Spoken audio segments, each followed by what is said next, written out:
Hello friends, welcome to economics class. Today we will continue the 11th chapter of economics book, which is measures of dispersion.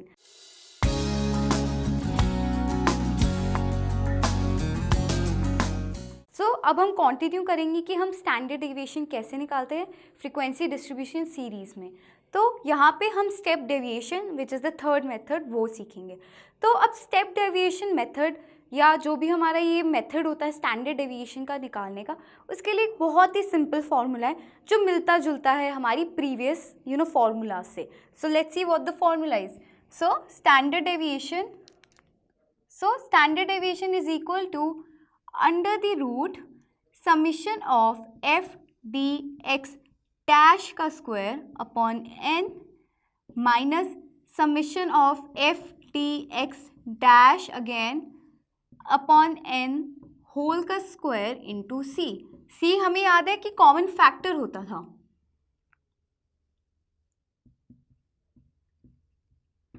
अब हमारे को ये जो formula यहाँ पे हमारे को एक ये जो फॉर्मूला है, अब इसकी एप्लीकेशन कैसे करते हैं। तो फर्स्ट ये क्वेश्चन है मेरे पास जिसमें मेरे पास मार्क्स हैं और उनकी कितनी फ्रीक्वेंसी है ये गिवन है। 0 to 10, 10 to 20 से लेके 70 to 80 तक की हमारे पास क्लास इंटरवल्स हैं। फिर 5, 10, 20, 40, 30, 20, 10, 4 हमारे पास फ्रीक्वेंसीज हैं। The first step is find the mid values. अब मिड वैल्यूज इसलिए फाइंड करते हैं कि हमारे लिए इजी हो जाए कि स्टैंडर्ड डेविएशन कर सकते हैं और उससे पहले हम डेविएशन निकाल सकें। डेविएशन निकालने के लिए what is the main step? Find the mid values.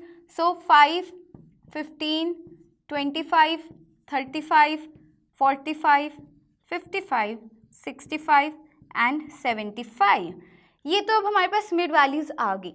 अब जो मेरा मेन स्टेप होता था वो है ए निकालना। ए m minus A which is a, यहाँ पे क्या होता है हमारा a is the average mean या एवरेज वैल्यू।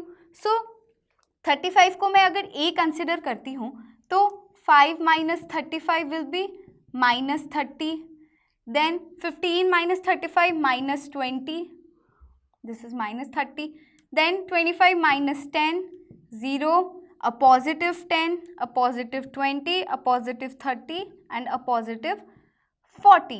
अब ये मेरे पास dx आ गया है यहाँ पे। अब dx डैश कैसे निकालते थे?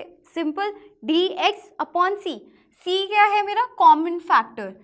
अब जो मेरे पास ये सारी वैल्यूज आई हैं, आई कैन सी दैट ये डिविजिबल है 10 नंबर से। अब मैं क्या करूँगी, इस माइनस 30 को डिवाइड कर दूंगी 10 से, तो it will be minus 3, minus 20 divided by 10, minus 2, minus 1, 0, 1, 2, 3 and 4। अब इस फॉर्मूला में हम देख सकते हैं कि मुझे एफ डी एक्स डैश निकालना है फर्स्ट थिंग, देन मुझे एफ डी एक्स डैश का स्क्वायर निकालना है। मैं क्या करूँगी, पहले तो इस डी एक्स का स्क्वायर कर दूँगी, ठीक है। 1 इज डी एक्स डैश। अब डी एक्स डैश का स्क्वायर कैसे करना है? Minus 3 into minus 3 it will be a positive 9, then 2 into 2 a positive 4, then a positive 1, 0, 1, 4, 9 and a 16। अब ये मेरे पास सारी वैल्यूज़ आ चुकी हैं। अब मेरा ये जो f है इसको मुझे मल्टीप्लाई करना है एफ डी एक्स डैश से, देन फिर जो एफ डी एक्स डैश का स्क्वायर है इससे भी मल्टीप्लाई करना है। 5 into minus 3 minus 15, then minus 20, a positive a minus 20 again, फिर 40 into 0 0, 30 into 1 30, 20 into 4 2 is 40, then 10 into 3 30, then 4 4 ज़ा 16। ये मेरे पास सारी वैल्यूज आ गई किसकी? एफ डी एक्स डैश की। अब मैं इनका टोटल करूँगी जब 30, 60, 100, 116 माइनस 2, 2, 4, 5, 55, इट विल बी 61। जो मेरा सबमिशन आया है एफ डी एक्स डैश का it will be equal to 61। अब f d x square dash f d x dash का स्क्वायर निकालना है। It is very simple. F को जो मैंने डी एक्स स्क्वायर की आइटम्स निकाली हैं इनसे मैं मल्टीप्लाई कर दूंगी। 9 into 5 45, then 10 into 4 40, then 20 into 1 20, 40 into 0 0, 30 into 1 30, then 20 into 4 it will be 80, then 10 into 9 90, then 16 fours will be 64. अब ये मेरे पास आ गया F d x dash square. अब ये जो मैंने सारी वैल्यूज़ निकालूंगी मैं जब इसका टोटल करूँगी, सो मेरा एफ डी एक्स डैश का स्क्वायर कितना आया, अब इन सबको टोटल करते हैं हम। सो अब इसका टोटल आया है 369। अब ये जो मैंने वैल्यूज़ निकाली हैं F d x dash square की एंड देन मेरे पास एफ डी एक्स डैश की 61 है, एन मैंने 139 निकाले, जो सारी फ्रीक्वेंसीज हैं इनका टोटल 139 आया है और कॉमन फैक्टर कितना है 10।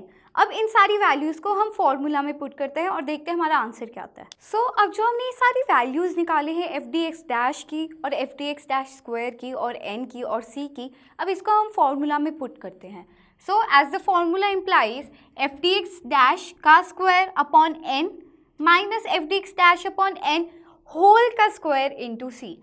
सो यहाँ पे जब ये स्क्वायर आता है और ये होल स्क्वायर आता है, ये बहुत दिमाग में रखनी है कि इसका डिफरेंस क्या आता है, क्यों हम एफ डी एक्स डैश निकालते हैं और f d x dash square निकालते हैं, अलग अलग दो चीज़ें। सो अब हमारे पास f d x dash square की कितनी आई है 369 अंडर द रूट है ये सारा अपॉन एन, एन हमारा कितना है 139, एन क्या था फ्रीक्वेंसी डिस्ट्रीब्यूशन में the total of all the frequencies minus f d x dash कितना है हमारा, अब it came 61 upon n again 139 whole का स्क्वायर इंटू 10। अब जो ये सी है ये अंडर द रूट नहीं है तो इसको आउटसाइड द रूट लिखना है आपने। जब हम इस पूरी की कैलकुलेशन कर लेंगे then we will multiply it by 10। So अब 369 बाई 139 को अगर डिवाइड करेंगे तो कितना आएगा answer, it would be around 2.655। ये आप कैलकुलेशंस खुद कर सकते हैं। And when you will divide 61 by 139 और उसका स्क्वायर करेंगे so the answer would be some about 0.1925। So ये जब आप कैलकुलेशंस करेंगे तो यही सेम आंसर्स आएंगे। अब इसको इंटू 10 कर देते हैं। So let's minus this 2.655 1925। So 5 2 6 4 and 2.4. So standard deviation is under the root 2.4625 into 10. अब मैंने प्रीवियस वीडियोस में दिखाया था कि कैसे हम अंडर रूट निकालते हैं सारी आइटम्स का। सो इधर अब स्टैंडर्ड डेविएशन, अब इसका रूट कितना आएगा 1.569। This is the root of 2.4625। ये मैंने वीडियोस में दिखाया तो उसमें देख के you can recall how we find the under root. So it will be 1.569 into 10. So my standard deviation here will be, अब जैसे यहाँ पे 0 है तो मैं डेसिमल को आगे शिफ्ट कर सकती हूँ, सो 15.69. So this is my standard deviation frequency distribution series के केस में। सो अब मैंने उसके बाद आपको बताया था वेरिएंस कैसे निकालते हैं और कोएफिशिएंट ऑफ वेरिएंस कैसे होता है। वो जो पिछले मेथड्स में हमने एप्लीकेशन करी थी यहाँ पे भी वही सेम होगी। सो अब हम कंटिन्यू करते हैं लॉरेंस कर्व के साथ। लॉरेंस कर्व कुछ भी नहीं, एक कर्व है जो हमारे को डिस्पर्जन के बारे में बताता है। लेट्स रिकॉल डिस्पर्जन क्या होती है। जब हम मीन निकालते हैं तो हम वेरियस आइटम्स का मीन निकालते हैं। अब वो जो मीन हमने निकाला है और जो वेरियस आइटम्स का होता है वो कैसे डाइवर्ट या डिस्पर्स करती हैं हमारे मीन से। मीन क्या है, यहाँ पे हमने यहाँ कोई मीन वैल्यू निकाली या मिड वैल्यू निकाली है। अब उस मीन या उस एवरेज से कैसे मेरी वेरियस आइटम्स है वो कैसे डिस्पर्स करती है, ये हम पढ़ते हैं डिस्पर्जन में। हमने वेरियस मेथड्स पढ़े थे, standard deviation, mean deviation, quartile deviation and range. अब Lorenz curve with the help of a curve हमारे को ये चीज़ें बताता है कैसे।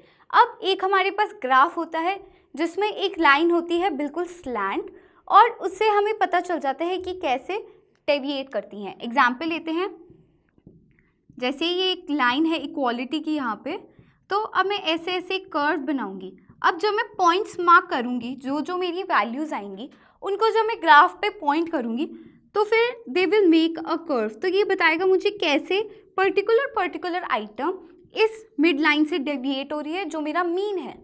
So it's very simple. Dispersion के बारे में वेरियस जो वेरिएबिलिटी होती है वो ईजीली और जो सिंपलेस्ट फॉर्म में पता चलती है वो लॉरेंस कर्व के थ्रू पता चलती है हमें। सो अब यहाँ पे हम सम देखते हैं कि क्या गिवन है हमें। सो इसमें दो वेरिएंट्स गिवन होते हैं हमें हमेशा, फ्रीक्वेंसी भी गिवन है और मुझे इनकम गिवन है। लॉरेंस कर्व इनकम एक्सपेंडिचर के केसेस में सबसे ज़्यादा पढ़ा जाता है। सो मेरे पास इनकम गिवन है which is denoted by y, 100, 200, 400, 500 and 800। Frequency है 80, 70, 50, 30 एंड 20। अब जो फर्स्ट स्टेप है वो है इनका क्यूमुलेटिव सम निकालना और इनकी क्यूमुलेटिव फ्रीक्वेंसी निकालना। क्यूमुलेटिव सम क्या है? 100 प्लस 200, 300 प्लस 400, 700 प्लस 500, 1200, 1200 प्लस 800, 2000। अब हमने टोटल निकाल लिया है। अब एक सिंपल सा और स्टेप करना है। क्यूमुलेटिव का जो सम है, क्यूमुलेटिव सम है, ये इसलिए नेसेसरी है हमारे लिए निकालना सो दैट जो मेरी परसेंटेज है उसका सम 100 निकले। जो ये मेरी लास्ट आइटम होगी इसका सम जो है 100 निकले। So it is very necessary. इधर भी जब मैं लास्ट सम निकालूंगी परसेंटेज का, इट वुड बी 100। सो अब फ्रीक्वेंसी का भी दोबारा से वैसे ही सम कर देते हैं। 80 plus 70 will be 150, 150 plus 50 200, 200 plus 30 230, 230 plus 20 250। अब हमारे को परसेंटेजेस निकालनी है। सो परसेंटेज में क्या करते हैं हम, अगर 100 लेंगे सम को, अब जो ये इनकम है और ये जो फ्रीक्वेंसी है इसको डिस्कार्ड कर देते हैं, ये हमारे लिए कोई भी यूज़ की नहीं है। अब जो ये वैल्यूज़ हम निकालेंगे परसेंटेजेस की, ये दोनों परसेंटेजेस जो हम निकालेंगे, cumulative sum percentage and cumulative frequency की परसेंटेज, इसी को हम मार्क करेंगे हमारे ग्राफ पे। सो अब इनका परसेंटेज कैसे निकालते हैं? 100 डिवाइडेड बाय टोटल कितना है इसका, 2000 इंटू 100, कट कर देते हैं zeros, so it will be 5%। 300 by 2000 into 100 will be 15%। Then 700 divided by 2000 into 100 that will be 35%। अब 1200 divided by 2000 into 100, again zeros कट कर देते हैं सारी, इट विल बी 60। फिर 2000 बाई 2000 इंटू 100, ये कैसे 100 आए वो देखते हैं हम। 2000 बाई 2000 इंटू 100, अब इसको इससे कट कर दिया, 1 इंटू 100 विल बी 100। सो ये तो हमारी आगे क्यूमुलेटिव सम की फ्रीक्वेंसी या क्यूमुलेटिव इनकम की कैसे परसेंटेजेस निकालिए। अब फ्रीक्वेंसी के लिए भी सेम करेंगे, ये जो फ्रीक्वेंसी इसको डिस्कार्ड कर देंगे, ये जो हमने क्यूमुलेटिव फ्रीक्वेंसीज निकाली है अब इनके थ्रू हम परसेंटेजेस निकालेंगे, like 80 by 250 into 100। So let's cut it, let's cut this by this, so it will be 800 by 25 which will be 32%। अगर आप कैलकुलेशन करेंगे so it will come 32%। then 150 by 250 into 100 60%। then 200 by 250 into 100 will be 80%। then 230 by 250 will be 92% and 250 by 250 into 100 will be 100%। सो अब ये जो values आई है मेरे पास cumulative frequency की percentages की और ये क्यूमुलेटिव सम का जो मैंने निकाला है यहाँ पे परसेंटेजेस 5, 15, 35, 60, 100 एंड 32, 60, 60, 92, 100। अब इसको मैं ऐसे प्लॉट करूँगी एक ग्राफ पे and that will be called Lorenz curve. So let's see how we plot that. सो अब जो हमने ये आइटम्स निकाली हैं परसेंटेजेस की, अब इनको हम कैसे प्लॉट करते हैं वो देखते हैं। तो जैसे नॉर्मल ग्राफ बनाते हैं वैसे ही ग्राफ बनाएंगे हम। एक्स एक्सिस पे 100 तक लिखेंगे और वाई एक्सिस पे भी 100 तक, क्योंकि जो मेरी मैक्सिमम यूनिट है वो 100 होती है परसेंटेज में, इतना तो हमें पता ही है। Then take frequency on the x axis and income on the y axis. फिर ये जो लाइन ऑफ इक्वल डिस्ट्रीब्यूशन है इसको ड्रॉ कर दीजिए, जो आपका ये मिड में होगा बिल्कुल। It would cut your graph into 2 equal parts, एक पार्ट इधर एक पार्ट इधर। सो ये लाइन ऑफ इक्वल डिस्ट्रीब्यूशन आ गई है। अब इस लाइन से हम पॉइंट्स मार्क करेंगे और देखेंगे कैसे डेविएशन होती है। सो अब यहाँ पे पहला जो है मेरे पास जो इनकम का क्यूमुलेटिव फ्रीक्वेंसी आई थी इट वाज 5% और क्यूमुलेटिव फ्रीक्वेंसी की परसेंटेज कितनी आई है 32%। सो इधर टेक द एंगल, यहाँ पे अब फ्रीक्वेंसी वाले में 32 लेंगे हम, which would be between 30 to 40, it would be somewhere near, और 10 और 0 के बीच में 5 होगा। So it would be somewhere here. So ये तो हमने मार्क कर लिया पहला. अब 15 और 60 मार्क करना है. So let's go to 60 और यहाँ पे मुझे कितना मार्क करना है? 15.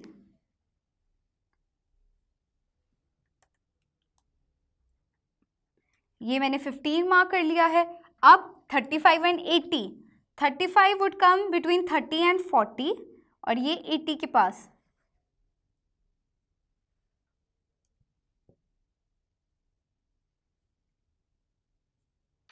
ये 80 के पास आ गया. Then 60 and 92. 92 यहाँ पे है और इसके पास मुझे कितना करना है? 60.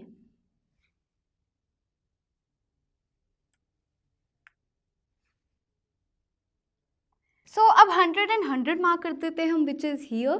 अब कुछ नहीं करना, एक बहुत ही सिंपल लास्ट स्टेप है which is joining these points. अब इसको,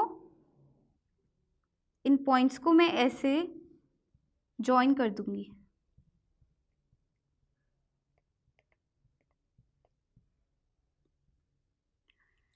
ये मेरा लॉरेंस कर्व है.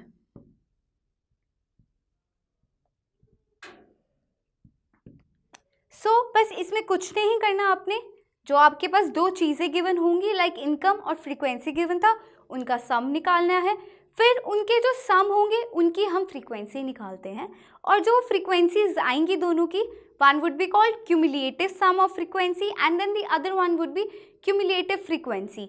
अब इनकी परसेंटेजेस निकालेंगे हम और फिर उनको अपने ग्राफ में ऐसे प्लॉट कर देंगे. अब ये जो डेविएशंस हम देख सकते हैं कि ये लाइन ऑफ इक्वल डिस्ट्रीब्यूशन से कैसे वेरियस पॉइंट्स मेरे कितना कितना डेविएट कर रहे हैं. दीज पॉइंट्स कि इतना, यहाँ पे सिर्फ इतना डेविएशन था, फिर इधर बढ़ गया है, फिर इधर अगेन बढ़ गया है, इधर कम होता जा रहा है.